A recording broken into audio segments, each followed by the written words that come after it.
Good morning students. अभी तक आपने 12th क्लास की मैथमेटिक्स के अंदर chapter number 2 inverse trigonometry function प्रतिलोम वर्तीय फलन के अंदर 10th और 11th के जितने भी फॉर्मूले ट्रिग्नोमेट्रिक से संबंधित होते हैं सभी फॉर्मूले आपको लिखा दिए गए हैं और आशा करते हैं कि सभी विद्यार्थियों ने उसको अच्छी तरह से याद भी किए होंगे। आज स्टार्ट करते हैं इनवर्स ट्रिग्नोमेट्री फंक्शन की डेफिनेशन। प्रतिलोम वर्तीय फलन होता क्या है? प्रतिलोम वर्तीय फलन वह त्रिकोणमितीय व्यंजक होता है जो किसी कोण के मान को संख्यात्मक मान के रूप में व्यक्त करता है, उन्हें प्रतिलोम त्रिकोणमितीय फलन कहते हैं। तो आपने देखा यहाँ से प्रतिलोम त्रिकोणमितीय फलन वह त्रिकोणमितीय व्यंजक है जो किसी कोण को उसके संख्यात्मक मान के रूप में व्यक्त करता है, यानी वह त्रिकोणमितीय व्यंजक होता है जो किसी कोण को उसके संख्यात्मक मान के रूप में, संख्यात्मक के रूप में आप बोलोगे, संख्यात्मक का मतलब ये होता है जैसे 1/2, 3/4, 2, 5, -1 ये संख्यात्मक मान होते हैं, तो उनके मान को वो संख्यात्मक मान के रूप में व्यक्त करता है, उसे प्रतिलोम वर्तीय फलन कहते हैं। अर्थात इसका अर्थ समझते हैं, त्रिकोणमितीय समीकरण हमारे पास है sin थीटा बराबर x का अर्थ है कि कोण थीटा के साइन का मान कितना है? x है, यानी कोण यहाँ पे क्या है? थीटा है। यहाँ पे साइन अपने आप में प्रतिलोम साइन जो है वो त्रिकोणमितीय फलन है और थीटा यहाँ पे कोण है, तो थीटा का मान यहाँ पे कितना हो गया हमारे के लिए? x हो गया। x के दिए हुए मान के लिए थीटा के मान जो समीकरण को संतुष्ट करते हैं, x के मान के लिए जो थीटा के मान जो होंगे, जैसे थीटा का मान π/2, π/3, π/6 रेडियन के अंदर होंगे, 3π/2 ये जो एंग होंगे ये मान रखने पर समीकरण को संतुष्ट करते हैं, तो समीकरण के हल कहलाते हैं। उक्त समीकरण में थीटा का मान संकेत रूप में साइन इनवर्स x, इसको क्या बोलेंगे? साइन इनवर्स x द्वारा व्यक्त करते हैं और इसे साइन इनवर्स x पढ़ते हैं। अर्थात यदि साइन थीटा बराबर x है तो थीटा बराबर क्या होगा? Sine inverse x। अन्य प्रतिलोम त्रिकोणमितीय फलन हमारे पास शेष जो बच गए वो कितने हैं? cos inverse x, tan inverse x, cot inverse x, cosec inverse x, cosec inverse x इत्यादि। तो इस प्रकार से आपने देखा कि प्रतिलोम त्रिकोणमितीय फलन क्या होते हैं? वह त्रिकोणमितीय व्यंजक होते हैं जो किसी कोण के मान को संख्यात्मक मान के रूप में व्यक्त करते हैं, उन्हें प्रतिलोम त्रिकोणमितीय फलन कहते हैं और इसे साइन इनवर्स x या cos inverse x, tan inverse x इस रूप में पढ़ा जाता है। आगे है प्रिंसिपल वैल्यू, मुख्य मान।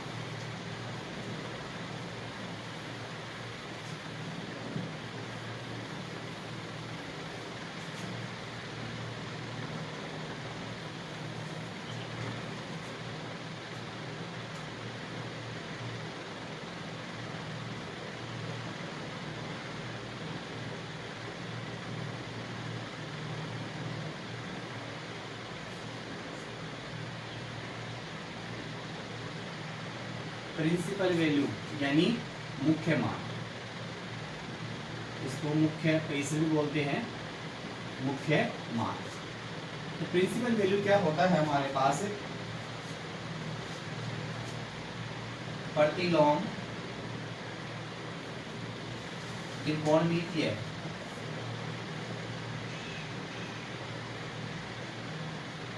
प्रतिलोम त्रिकोणमितीय फलन का मुख्य मान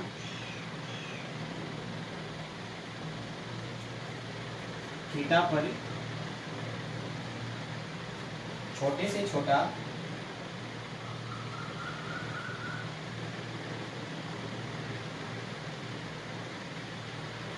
धनात्मक या ऋणात्मक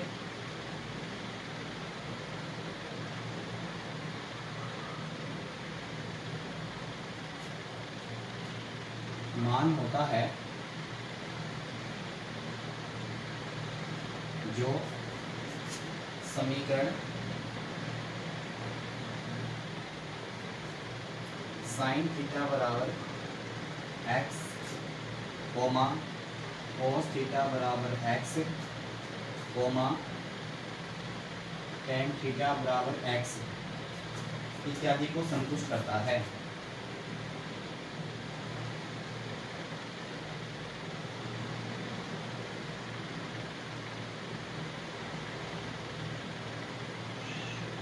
देखो प्रिंसिपल वैल्यू मुख्य मान क्या होता है? प्रतिलोम त्रिकोणमितीय फलन का मुख्य मान थीटा पर छोटे से छोटा आपका एंगल जो है कोण थीटा पर छोटे से छोटा धनात्मक या ऋणात्मक मान होता है, जो समीकरण sin थीटा बराबर x, cos थीटा बराबर x, tan थीटा बराबर x इत्यादि को क्या करता है, संतुष्ट करता है। यानी मुख्य मान के जो इंटरवल होता है वो आपके पास 0 से 2 पाई के बीच में होता है, यानी 0 less than equal theta less than 2 पाई। तो आप देखोगे मुख्य मान क्या होता है, प्रतिलोम त्रिकोणमितीय फलन का मुख्य मान थीटा पर छोटे से छोटा धनात्मक या ऋणात्मक मान होता है, जो समीकरण sin थीटा बराबर x से tan थीटा बराबर x, cos थीटा बराबर x को संतुष्ट करता है। क्या कहलाता है, मुख्य मान कहलाता है। अब यहाँ पे हमारे पास कोई भी इनवर्स ट्रिग्नोमेट्री फंक्शन होंगे, उनका हमें क्या है, प्रिंसिपल वैल्यू ज्ञात करनी होगी, मुख्य मान ज्ञात करना होगा। तो मुख्य मान ज्ञात करने के लिए हमें एक टेबल जो है वो याद रखनी होगी, जो कि निम्न प्रकार से है।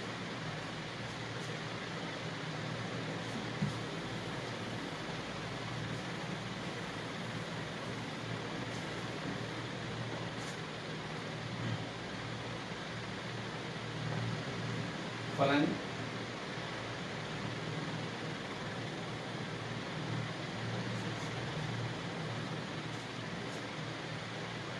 यहाँ पे डोमेन यानी प्रांत,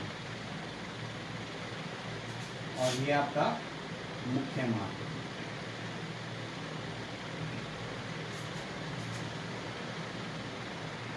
मुख्य मान को परिसर भी बोलते हैं। जैसे हमारे पास कोई फलन है थीटा बराबर साइन इनवर्स x, तो थीटा बराबर साइन इनवर्स x है, तो इसका प्रांत क्या होता है, -1,1। ये कैसे इंटरवल में है, क्लोज इंटरवल में है। और क्लोज इंटरवल में आप जानते हो यहाँ पे जो x की वैल्यू है, यहाँ पे आप देखोगे यहाँ पे आपकी थीटा की जो वैल्यू होगी वो -1 के बीच में और इन दोनों के बराबर। मुख्य मान है -π/2, π/2, यानी इसका मुख्य मान जो होगा माइनस के π/2 और π/2 के बीच में या इनके बराबर होगा। ये भी आपके पास यहाँ पे क्लोज इंटरवल है। नेक्स्ट आपके पास है theta equal cos inverse x, इसका प्रांत भी सेम होता है -1,1, और इसका मुख्य मान जो होता है 0 से पाई।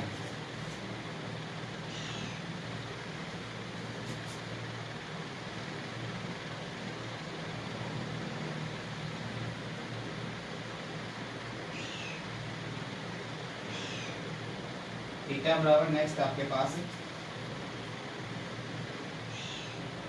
tan इनवर्स x,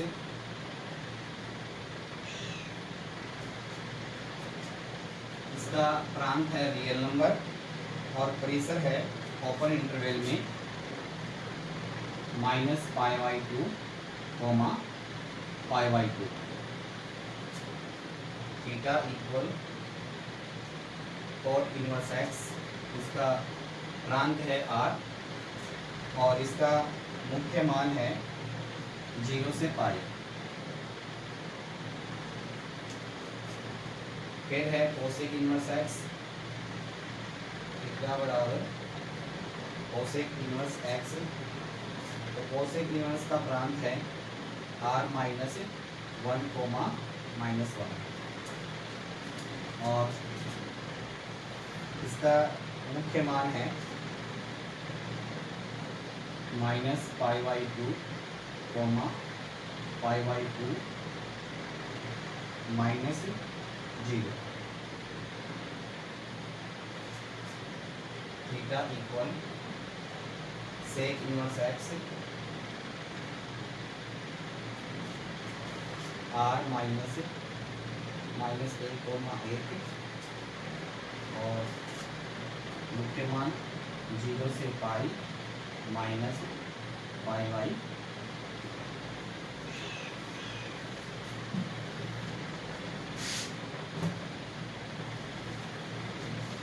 इस प्रकार से आपको ये टेबल जो है वो याद रखनी होगी। आपको देखो यहाँ पे फलन दिया गया है थीटा बराबर साइन इनवर्स x, तो उसका प्रांत क्या होता है, क्लोज इंटरवल -1,1, यानी इसका प्रांत जो है -1,1 के बराबर या इन दोनों के बीच में आने वाले मान के बराबर होता है। मुख्य मान -π/2 से π/2 क्लोज इंटरवल में है, यानी x की वैल्यू यहाँ पे क्या होगी -π/2 less than equal x less than equal π/2, यानी x का जो मान है -π/2 से बड़ा उसके बराबर, π/2 से छोटा उसके बराबर है। इसी प्रकार से कोई थीटा बराबर cos इनवर्स है तो इसका प्रांत भी सेम होता है क्लोज इंटरवल में -1,1 और यहाँ पे क्लोज इंटरवल में इसका मुख्य मान होता है 0,π।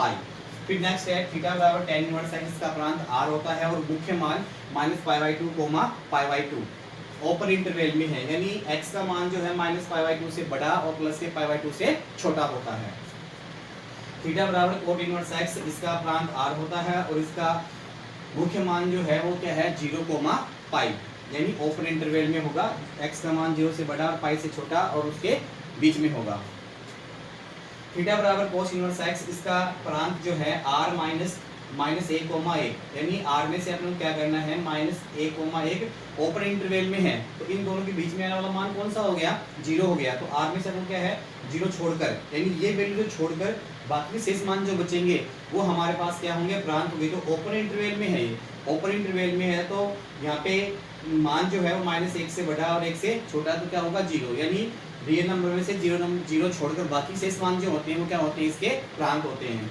यहाँ पे देखो कि मुख्य मान में -π/2 से π/2 क्लोज इंटरवल में है, बट इसमें 0 को छोड़कर, 0 इसमें समझते नहीं है।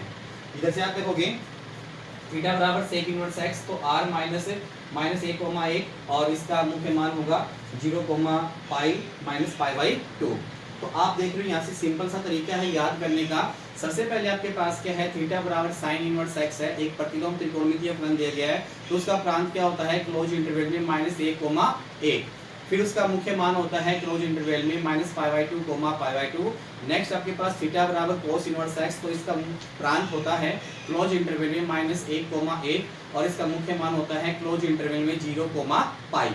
नेक्स्ट है थीटा बराबर tan इनवर्स x, तो इसका प्रांत होता है r माइनस ओपन इंटरवल में -1,1 और इसका मुख्य मान जो होता है वो क्या है ओपन इंटरवल में -π/2, π/2। थीटा बराबर cot इनवर्स x है तो इसका प्रांत होता है r माइनस ओपन इंटरवल में -1,1 और इसका मुख्य मान होता है ओपन इंटरवल में 0,π। इसी प्रकार से थीटा बराबर कोसेक इनवर्स x है तो उसका प्रांत है वो जो होता है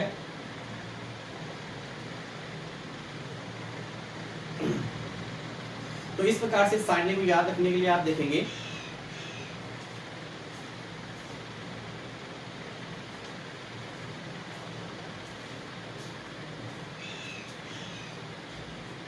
तो इस प्रकार से हमारे पास से सारणी प्राप्त होगी। सारणी को याद करने का मेथड सिंपल सा है।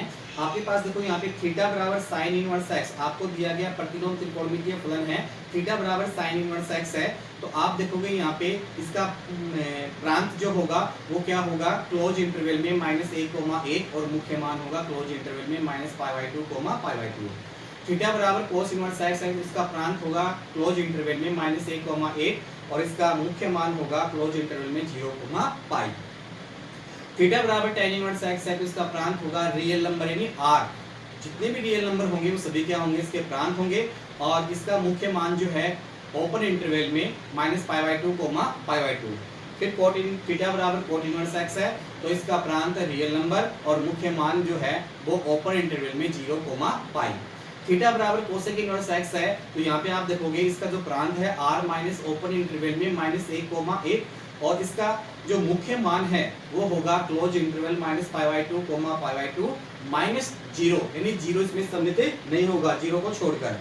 थीटा बराबर सेक इनवर्स x है तो इसका प्रांत है वो होगा r माइनस ओपन इंटरवल में -1,1 और इसका जो मुख्य मान है वो होगा क्लोज इंटरवल 0,π -π/2 यानी π/2 की वैल्यू छोड़कर, यानी इसमें से π/2 आपको हटा देना है, यानी यहाँ पे x का जो मान है π/2 नहीं हो सकता।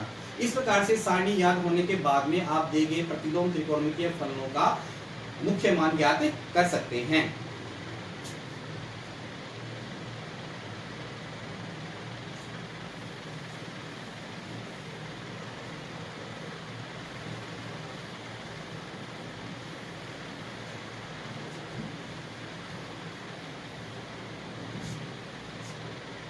कुछ विशेष बातें हैं आपके पास नोट।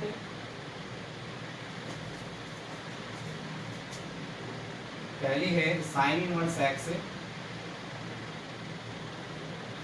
से sin x की पावर -1 की भ्रांति नहीं होनी चाहिए।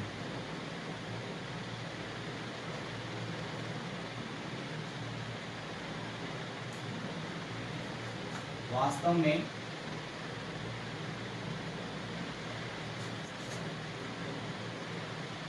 sin x की पावर -1 इक्वल क्या होता है 1/sin x, और यह तथ्य अन्य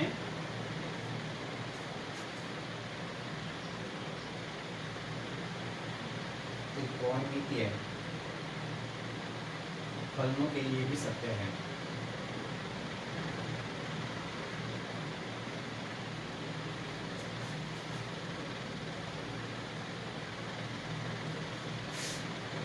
सेकंड है इसमें, जब कभी भी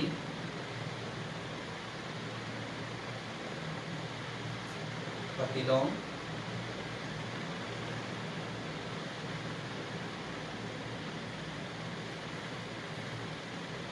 त्रिकोणमितीय फलनों की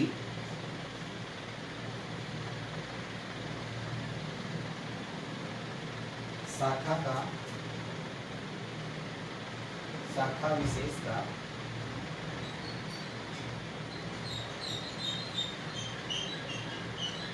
उल्लेख न हो तो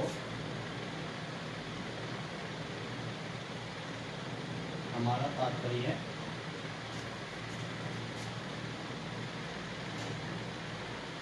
उस फलन की मुख्य मान शाखा से होता है।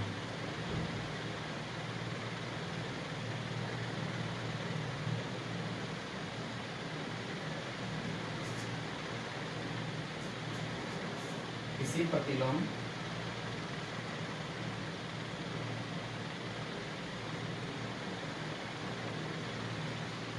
त्रिकोणमितीय फलन का वह मान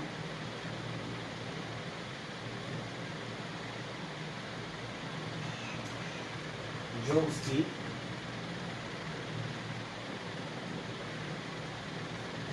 मुख्य शाखा में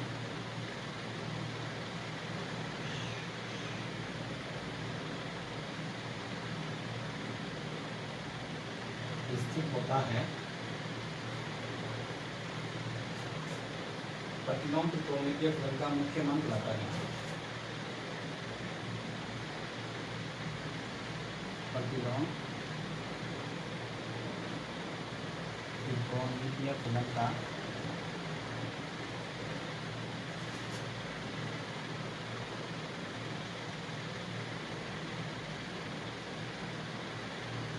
मुख्य मान कहलाता है। ये तीन बातें जो है विशेष तौर पे आपको याद रखनी है। साइन इनवर्स x और साइन x की पावर -1 ये दोनों अलग अलग चीजें होती हैं, अलग अलग त्रिकोणमितीय फलन होते हैं। ये दोनों को सेम नहीं मानना है। साइन इनवर्स x और साइन x दोनों में डिफरेंस होता है। साइन इनवर्स x तो एक प्रतिलोम त्रिकोणमितीय फलन होता है, और ये क्या होता है साइन x की पावर -1। इसका मतलब क्या होता है 1/sin x। क्या होता है साइन इनवर्स साइन x की पावर -1 इक्वल क्या होता है 1/sin x। तो ये दोनों चीज जो होती है वो अलग अलग होती हैं, दोनों एक नहीं होती हैं।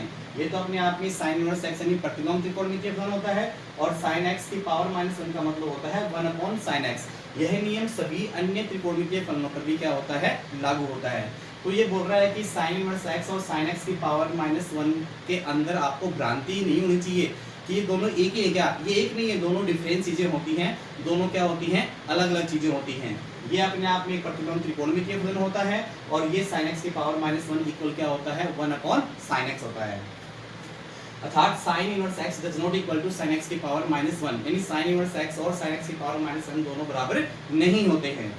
सेकंड कंडीशन आपके पास ये है, जब कभी भी प्रतिलोम त्रिकोणमितीय फलनों की शाखा का विशेष उल्लेख न हो तो हमारा तात्पर्य उस फलन की मुख्य मान शाखा से ही होता है।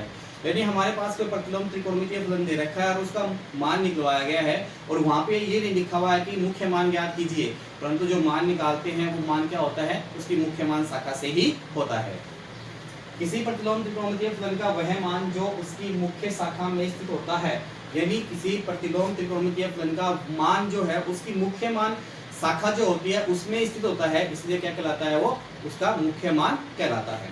तो इस प्रकार से आज आपने इनवर्स ट्रिग्नोमेट्रिक फंक्शन प्रतिलोम त्रिकोणमितीय फलनों की परिभाषा, उसका अर्थ समझा, साथ में आपने क्या है मुख्य मान ज्ञात करने के लिए एक टेबल बनाई, और आप कैसा करते हैं उस टेबल को पहले सबसे पहले सभी विद्यार्थी उस टेबल को याद करेंगे, और उसके बाद में हमारे पास टिप्पणी में 3 पॉइंट हैं, ये पॉइंट याद किए।